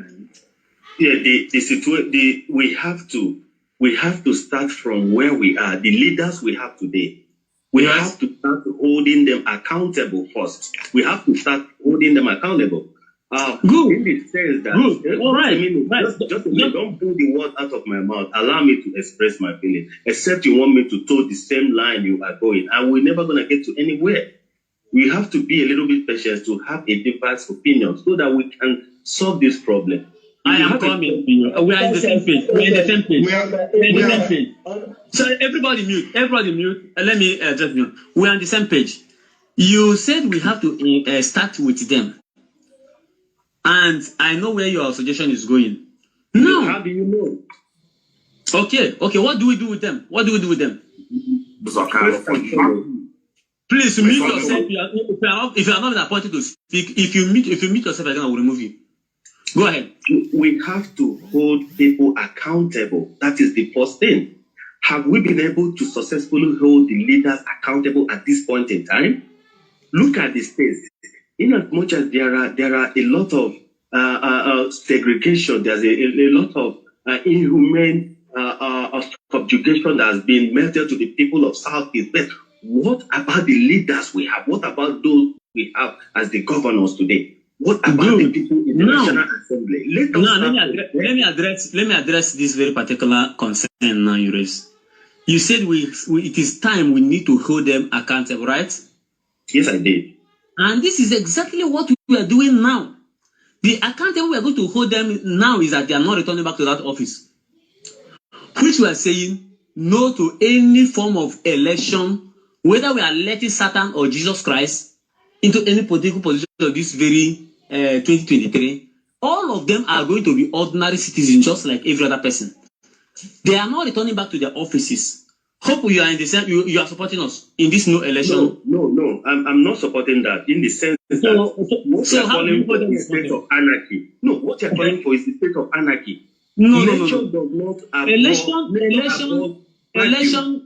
Stopping election is our civic right. It is not anarchy. It is our civic right that we say we are not voting this set of criminals again. It is part of holding. It is part of holding accountable, holding them accountable. Do you understand? So I understand. I understand. Okay, Please, let me interject a bit. please. I'm honorable, please. Honorable. Please allow me. I look at my profile. I was in the honorable. You say we will hold them how accountable. do you want us to hold these people accountable? How? In your own opinion, how do you want us to hold them accountable? Tell us. Yes. How we can hold these people accountable is to make sure we don't vote this kind of people again. That is one. That's one. If you call off elections.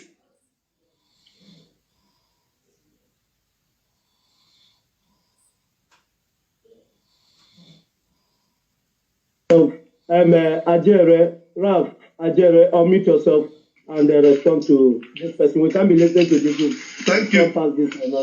Thank you very much. You see the reason why when the other lady was saying, you see the reason why when the other lady was saying,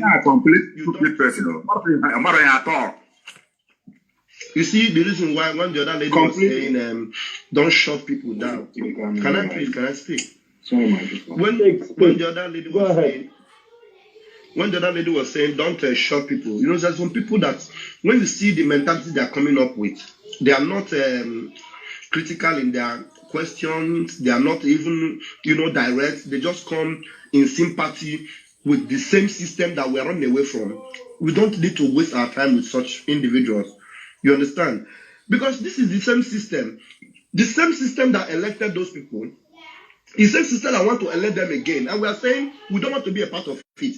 And this idiot is saying that we are creating anarchy. How can saying no election be creating anarchy, for goodness sake? No election because we don't want to validate their system anymore. Because when you validate them, no matter how sent or how holy that person is, as long as you are voting that person in the Nigerian system, the present person that you vote in will be worse than the one that just left. That is why in that system of Nigeria, the past leadership, the past leadership is always better than the one that you elected in. There is it has never been better. It has never been better. So the only way you can have a new leaf is to end it completely and start up something completely new, which is Biafra. That's why we have made up our mind that there is no way nothing you can dangle before us that will convince us in any way. Because we know the system. We have read the last chapter of their book. We know that we will never win following their system.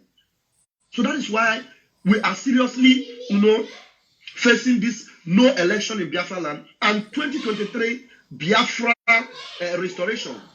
Nothing will stop us in that way. So all these people that are coming here to say, please let us support this man. Have you people asked yourself, what is it that Peter Obi is afraid of? Not identifying himself with the Igbo race. I'm already identified fully with Fulani. On his clothes, there is something written Fulani. Fulani is fully written with on this Labour Party, whatever he's wearing on. So to show you that his agenda is to make sure that whatever it is that Fulani needs is what he's going to be projecting in whatever thing he does, if he ever becomes president, of which he will never be. Because his running mate has already said it, that his people are already fighting against him because of Peter Obi. Why? Because they don't even trust you, Peter Obi. So why will we follow you when the people that you are, that have given you the backbone to believe you'll be president, they don't trust you? And we already know that you can never ever win. So because if we get ourselves involved with all these sympathetic fools that are here coming up here to say, let us support Peter Obi, he's our own, he's the only chance we have to get Biafra, you are just a fool. Because Peter Obi already, in the agenda they've given to him, that you will never ever allow anything Biafra to come up. And they know he will not win, but they want him to kill the idea of Biafra already. And they're here telling us that he's the one that will give us a better chance for Biafra. We better open our eyes. I don't know how blind people are. See it clearly that there's no way where you are going to. And you are just insisting, let us give it a try. How long will you continue to give something a try, knowing fully well that it has never worked, and you want to continue to give it a try? You are doing the same thing every time, expecting a different result. Thank you very much, my people. My brother Rap, thank you for that submission. Uboroneki ife ya emewe, emuta ife. Also so feke, aha amaro geji weke nkokwa. We've resolved that this coming election will not hold, and we are going outright to Biafran land. That is what we've resolved to do, and we don't need anybody that will come here to tell us to try again. We've tried over 100 years since the amalgamation of Nigeria to survive in Nigeria, and we don't want to keep surviving because the survival of yesterday are the victims of today. We don't know when our own turn will be if we keep on praying that we'll keep surviving in Nigeria. No, we want to go to Biafran land. Thank you, my brother. And I want to give Medugwe an opportunity to speak to us. The one wearing Nigeria, this NYSC. Can you unmute yourself and ask your question? Has been up for the past 2 hours, so. Yes, you will speak now. I'm sorry. You will speak, you and the IPob. I want all these one Nigerians to give us what they have. Is he there? Yeah, I'm here. Are you there? Yeah, ask your question. Thank you. Yeah, okay. Good afternoon, everybody. Good afternoon. I'm happy you gave me the mic to speak, and I wish you could let me speak. Because why I'm talking is that I think no matter what is happening in Igbo today is not that so good. People are dying, people are being killed. And even if I check well, one of the reasons why you guys want Biafra is because we have not been given the chance to lead Nigeria, for instance. You guys want Biafra. I'm sorry, I have to meet you.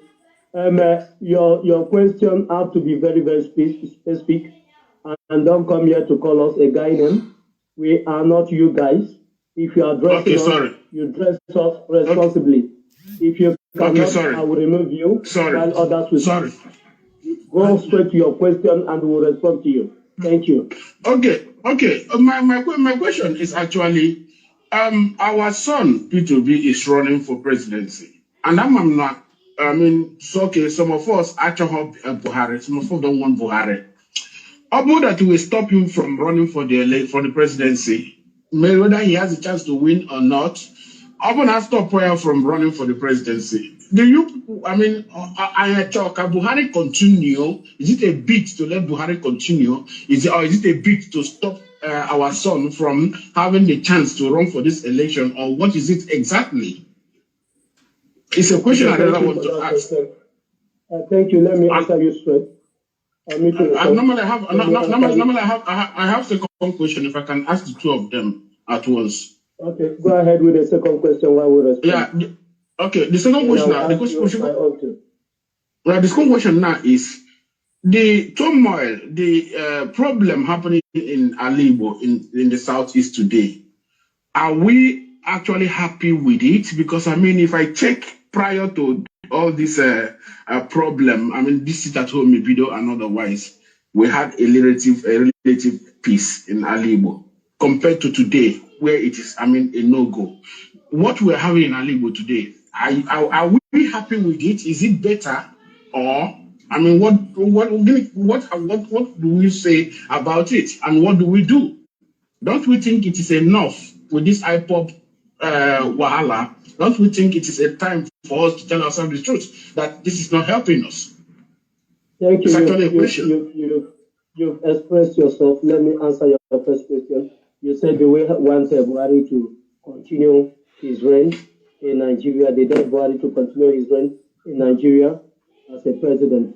I see you're wearing an NYSC uniform, and in my mindset, I think you should be educated to know that if election is being stopped this year, 2023, from the old eastern region, nobody will emerge as a president of Nigeria.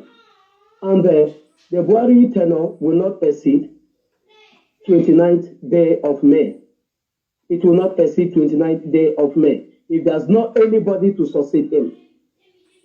And we are not here to discuss who succeeds Buhari and who doesn't succeed Buhari. The only thing we are here to do is to emancipate our people, like you just said. You mentioned the killings in Alibo. I want to ask you a question before I will respond fully to your question. I want to ask you a question. Who have been killing our people? What have been your response to the killing of our people, the people that Fulani have been killing in the Hamufu and other places over the years, and the raping of our girls? Who are the people that have been doing it? And the people that killed you people in Lekki Toget, who are those people? Can you respond to this question? Yeah, okay. Amaham, I don't know if you have asked the questions about the Hamufu, the people that have been killing. I mean, people, what is happening there? I'm very, very sure you don't know anything about what's happening there. You don't know. I'm very, very, very, very sure because I made my research. I asked questions. I sent delegates. I sent people there to go and check what is actually happening there. It is not Fulani herdsmen. I know it. I don't know if you know it. They have a land tussle and otherwise. It's kind of tribal dispute and otherwise. You asked me a question. Please, co-host, excuse me. Please, yes, this man, I've heard this man say he sent envoy to Hamuku and they inquired, and it is not Fulanis that is killing people. Please, can you tell us now who is killing people? Let's hear from you. They are having a land tussle there. Between who? No. Between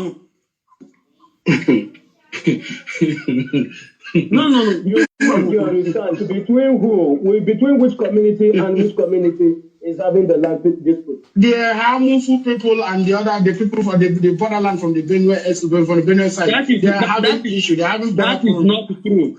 You are a liar. That is the truth. You are a liar. That is the truth. That is the truth. Who is this that is the truth. Who's this guy?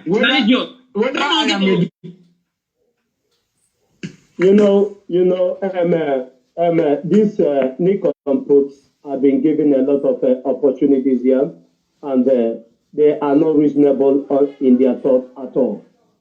Are you getting me? We are here for the restoration, full restoration of the Biafra. These are the cliques of Nnamdi Azikiwe. Maybe as he's wearing NYSC, maybe he's hoping on something that will come out, that will come out from this Obi something. Or there's a place that is eating from the crops that falls out from the Fulani Caliphate that makes him speak like this. And we are not here to listen to such garbage. We are here to listen to sense of reasoning. That is why we are here on this space.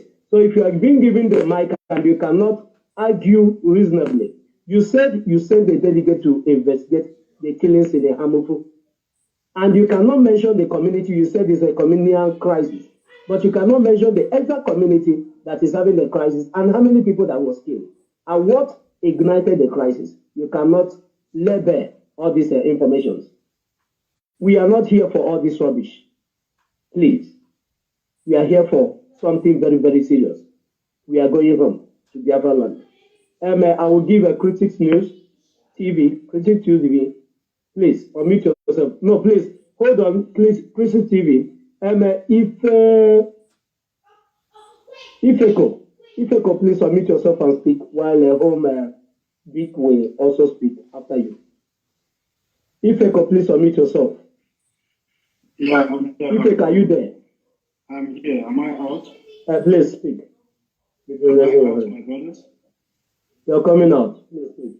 Yes. Okay, thank you for this opportunity once again. I'm from Luxembourg.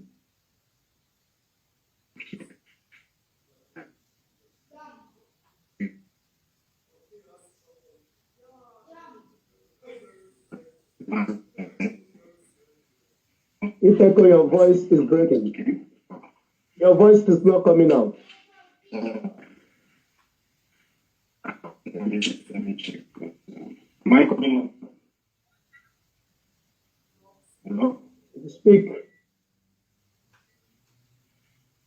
Speak up. Let's see if we can hear you. Your voice is breaking. Your network is very bad. Home, please, can you unmute yourself and speak to us? Yes, I already change did. your device or you move away from the location where you are so we can hear you very clear. Ifeko, please. Change the location. Your network is bad. We can't hear you clear. Please continue with your thoughts. Okay, thank you very much. Good afternoon, everybody. Yes, I am very glad. I'm very happy. In fact, I feel so honored to be here in our midst this afternoon. First of all, I want to appreciate you, Maze Simon Ekpa. Wanne Odogu Kebo. Me, I call you our own Odogu. Carry go. The Lord is with you. I'm very happy to be here. I greet everybody here. My point exactly, I have three things to talk about. First off, our people here, these are one Nigerianists that have come here to grace us with their articulation to an extent of why we should support Peter Obi. These people don't understand that anytime we talk about this Biafra of a thing, it is not just about dividing Nigeria. It is about preserving our lives. The underlining of this Biafra thing is preservation of our lives. What we are fighting for is to stay alive. What we are fighting for is to preserve our race. Mazen Nnamdi Kanu made in his broadcast, he said in the year 2015, 2014 or 2015 to be precise, he said that whether you like it or not, that the Fulanis must come, that they are coming for you. They are coming to take over your land. Now, before our very own eyes, all the prophecies he gave us, donkey years ago, right before us, they are unfolding one after the other. And somebody is coming here to argue with us that it is because of IPob, Biafra's agitation, that there is insecurity in the land. And if I ask this man now, he will tell me that he's 50 years old. He will tell me that he has 20 master's degree. He will tell me that he has 11 PhDs, even before he was 30 years old. And he cannot reason like a human being. The other one said he sent people to a Hamufu to go and find out what is happening in a Hamufu. Why could he not go to a Hamufu himself? If he's so proud of that, is Nigeria. Why did he not go there to find out what is happening or what happened in a Hamufu by himself? The other one said he's an honorable engineer. These are the kind of people that are benefiting that. The only reason these guys are fighting to sustain Nigeria is so they can continue to become relevant. So he can continue to be called honorable. Honorable that has not affected the life of anybody that is in his nuclear extended family in his village. He's answering honorable. You go to they let you or they give you appointment to come and be sharing money. You become honorable overnight. And there is nothing honorable about you. The only reason you are defending Nigeria, like Peter Obi, is because you want to continue to become relevant. Because they are the only people that has brains. They are the only qualified people in Nigeria. Now, I ask you, you so-called one Nigerianists, let me ask you, Honorable Victor, let me ask you, how many wards do you have in your local government in your village? The other one that is the gym guy, how many wards do you have in your local government inside your village? How many wards do you have? Do you know how many wards you have in your local government? When you go to the lower house, the so-called House of Representatives, how many seats, constituencies does your state have in the lower house of the National Assembly? So tell me now how that so-called Peter Obi issued how he can be able to push those beautiful agendas that he has brainwashed you into believing he can materialize it. How is he now going to be able to push all those things he's telling you that he can push and make your life better? When it is those people, those Fulanis that are the majority in the upper house and in the lower house, they are the ones that are still going to vote for Peter Obi to give you light. In 2023, Nigeria does not have light. You don't have light in your village. Begin to round off. You don't have water. You have nothing to show for Nigeria. your father, your forefather, your ancestors, they have been voting before they gave birth to you. You are telling me to continue voting. I'm going to round up by asking this so-called one Nigerian is one last question. Because from what this man said, the last one that was speaking, the one that was wearing NYSC uniform, that guy does not know that Buhari is dead. He does not know that Nigeria is presidentless as we are talking right now. Mazen Nnamdi Kanu said that if with all the educational qualification and everything that we claim to have, that we don't know that Buhari is dead. He said that no black man alive deserves to be free. Let me yield the mic. Thank you. Thank you very much. So many hands are raised up here. It's so pathetic when you hear some of them saying that our own boy, our own man, Peter Obi, our own man, your own man that have denied being one of you because he wants to serve the zoo. So pathetic. Please, who do we bring? How do we bring people in? Should I follow it up? After this, Can only accommodate. Please, unmute yourself. This space can only accommodate 10 speakers at a time. 10 speakers at a time. That is the issue. That's why anybody that speaks will remove the speaker from the person and give it to another person. So that you go around, we have almost 42 people requesting for the mic. I want Jerry to unmute himself. I see the response.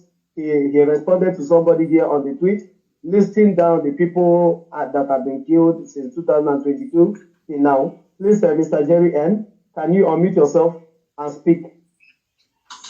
Okay. Good afternoon, morning, evening, anywhere you're speaking from. The first thing I'll do is to identify myself. I'm Igbo. And I'm a Peter Obi supporter. The reason I'm saying this is just so that I put my cards on the table. You know who I am. And if you want to unmute me or put me out, you can do it now. Otherwise, I'm here to have a mature, grown-up discussion. So please, let us put our arms down and have a grown-up discussion, man to man. Okay, I have two questions. Did we see the first video that was released? Yes, of course, thank you. A video that was released by Mazen Nnamdi Kanu's lawyer, AGO4. I understand there are conflicts with AGO4, but let's put those conflicts aside.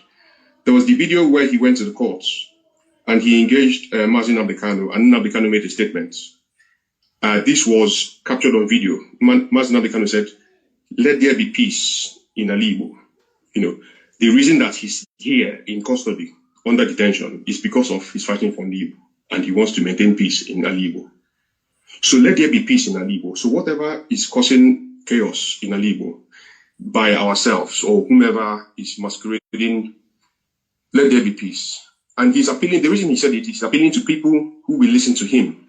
Of course, he will not be telling that to DSS or to Nigerian Army or to the police because they won't listen to him. But he's making a statement because he knows that he's appealing to people that will listen to him, people that hold him in high esteem. That's why he made that statement. So did we hear that statement? That's my first question. Question number two. We as Igbo should be flexible to the dynamics. There's no one here out of all of us that doesn't agree that Igbos are marginalized in our country. We all agree. But what we should do as Igbo is we should be sensitive to the dynamics of how the political scene is changing, and we should be able to adapt. The case in point is 2019 election. Mazen Nnamdi Kanu called for boycotting of election in Biafran land or in Igbo land. Let me call it Biafran land because to respect the platform I'm talking in. But he called for the boycott of elections. Now, he had consulted with people, with elders, with stakeholders, and then he decided to lift that boycott last minute before the election. This was a change in order to see if we can at least, because there's something called the scale of trouble. The scale of trouble now is, there is the worst level of trouble, which is the country we are in now, under this government. And then you have the lower level of trouble is when you have a government in Nigeria that is a bit more sympathetic to equity and justice. And then the best amount of freedom you would have is full restructure, because this is my philosophy. I want a full restructure, and that's the reason I stand by Peter Obi, is because he will offer a full restructure. That's what he has promised anyway. So that's my own. But in order to leave that highest level of trouble, or the highest level of danger, which is our current dispensation, and go to a less dangerous, which is the Atiku government in 2019, he decided to boycott, to lift the boycott, to lift the ban on election. And people went out to vote. Now, if he has done this now, in 2019, is there anything preventing us from doing it now in order to see, especially now that we have a bigger stake in the election? All right, bro. Thank you. No, just give me a little time, please. Thank you very much. Yes, Nnamdi Kanu did it in 2019.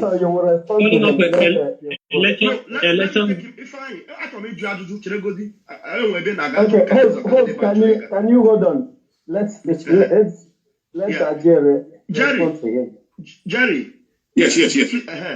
Do you agree that the Nigerian system, or your country where your P2B is running for election, do you agree that they committed crime against humanity by kidnapping Nnamdi Kanu and bringing him to the zoo? Do you agree? No. Listen, answer me yes or no, please, because you are taking your time. I'm here to defend Nigeria. No, I'm saying to you, I remember my last statement. I said there's nobody here that will say that Igbos are not marginalized. I'm aware of it.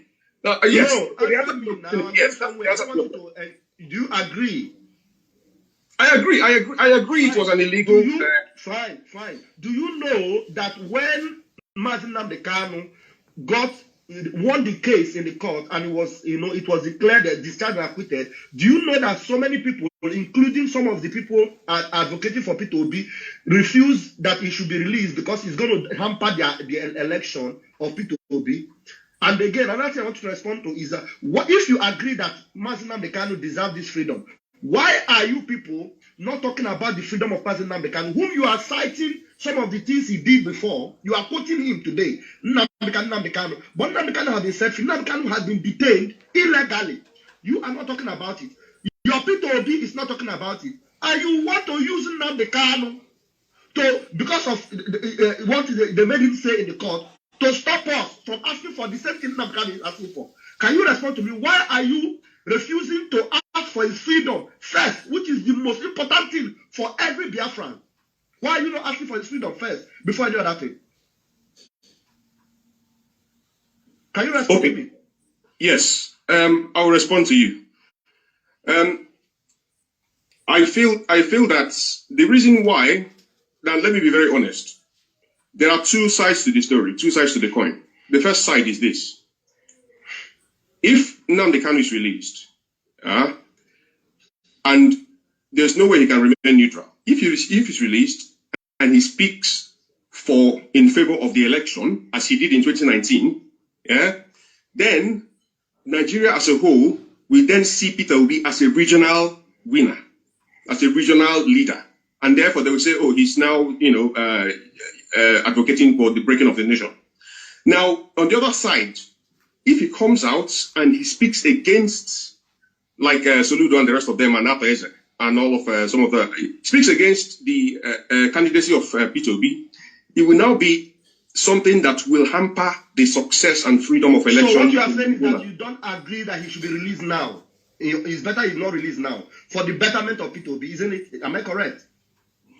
Right. Okay. What I'm saying clearly is that he should, I think, if he can be released and remain neutral, that will be that I will support.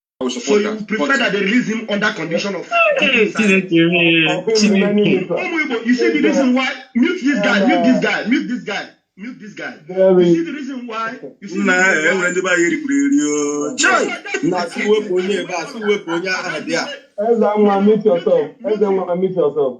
Wait, that is the reason why I decided to go this way first, because I know if I was trying to go somewhere else.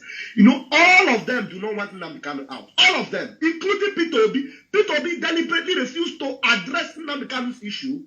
And they are trying to say what Nnamdi Kanu said in the court, that there should be peace, as if we are the ones that are causing a trouble in Biafra land. You see what they are quoting? They are quoting Nnamdi Kanu, what he said. They are quoting Nnamdi Kanu for allowing election. But Nnamdi Kanu is under the zoo custody illegally. They have committed crime. They are supposed to be paying him damages. But this idiot here, who claims to be a Biafran, including Peter Obi and the rest of them, are standing their ground against Nigerian government releasing Nnamdi Kanu. They don't want him to be released because they feel if he's released, Peter Obi will not go forward. Please, Biafrans, you see why you must hate Peter Obi? You see why you must kick against Peter Obi? You see why anything Peter Obi must be cursed? Peter Obi is cursed. And we hate Peter Obi with passion. Anybody that loves Peter Obi or goes with Peter Obi, you are a danger to our lives as far as Biafrans are concerned. We are fighting for our survival. And Peter Obi is going to endanger our lives just the way he's endangering the life of Mazi Nnamdi Kanu right now. And he doesn't care what happens to Mazi Nnamdi Kanu. All he cares about is just to please Fulani. He doesn't care. And including everybody supporting him. Thank you very much. You see how naive, you see how wicked these people are. These people are very wicked. You see how wicked they are. Success, our spokesperson is back here again. Yes, I will welcome him back. You're welcome, sir. You're welcome, sir. I want to call on Queen. These people are very wicked. These people are demons, honestly. I want to call on Queen. Queen Esther, you've been coming. I'll give you my... all of a sudden you will disappear. Can you talk to us or ask your question, please? Queen, I think is a lady. Let's hear from a lady again. Let me quickly drop something before that point. You see, the admittance here means that all the people shouting Peter Obi are accomplices to the crime they claim the Nigerian government has committed. That's what I want to drop here. So they claim that Nigerian government committed crime, and then they are supporting it on condition. Even when the court in Nigeria have asked for Mazi Nnamdi Kanu to be released, the people that are clamoring for a better Nigeria is supporting this criminality of the Nigerian government. Exactly. The UN have also called for the release of Mazi Nnamdi Kanu. But the one who Nigeria are supporting international crime, even without being the president. They are already committing international crime, becoming accomplice in a crime of rendition and kidnapping. That's what I want to drop here, and you can continue. Thank you. Thank you, Mazi. Thank you. Queen, thank you, sir. Queen, can you unmute yourself and ask your question?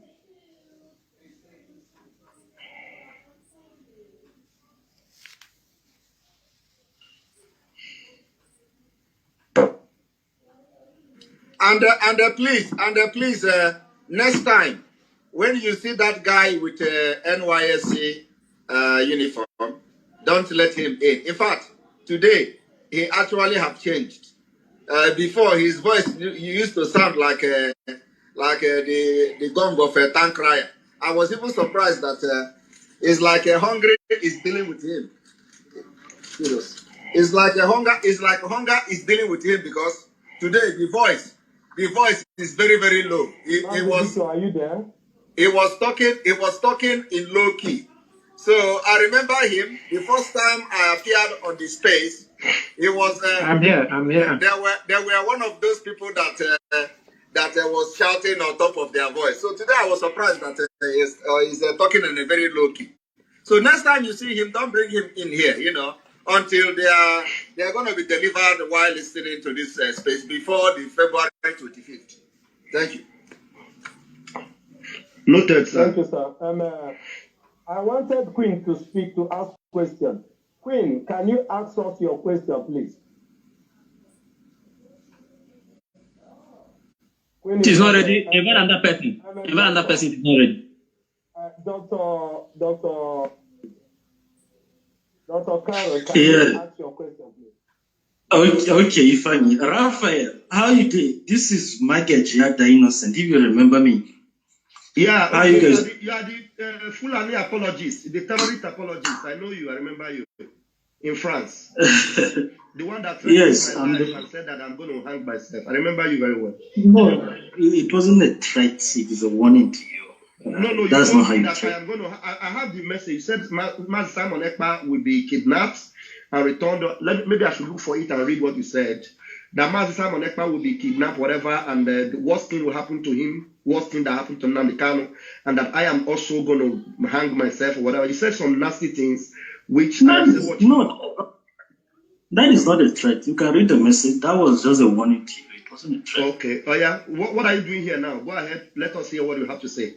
Why are you here? Why are you here? No, you don't give such person a space on Biafra. Let him go. Please, remove him immediately. Let him go and do that kidnapping, kidnap Simon Ekpa.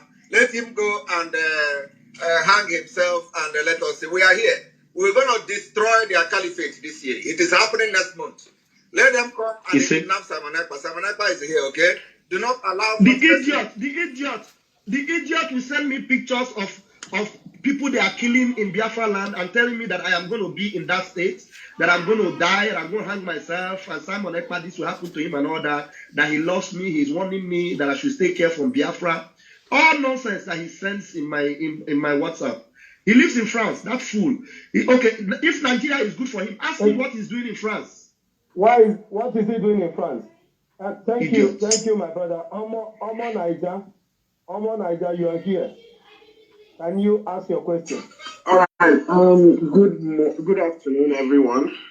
Thank you very much for allowing me to speak. Obviously, from my name, I would support one Nigeria, but I also support freedom and equality.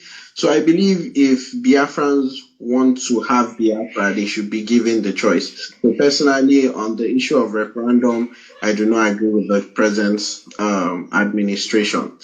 Now, that being said, while the Biafran state has not been achieved, I believe the Southeast still lies under Nigeria. And as a Nigerian, I have a right to care for my brothers over there. And I believe a sit-at-home order directly goes against their fundamental human rights, not a Nigerian human right now. Fundamental human rights, freedom of expression, freedom of movement, freedom of association. Please, I remove him. I remove him because tell him to come and talk about fundamental human right to freedom in Ukraine. He should go and tell them that Ukrainian people must not go to the bomb shelter, okay? Because they are being restricted from coming out, because you can't lock people inside the bomb shelter, okay? Tell him to go to Ukraine and preach. Ukraine is a civilized country. Africa is a third. Nigeria is a 10th world country, not even a third world country. So when you have a civilized country, they are locking people under a bomb shelter, telling you where to go. And once the time comes, you are going to hear alarm. Whoa, alarm will blow, and everybody will run to bomb shelter.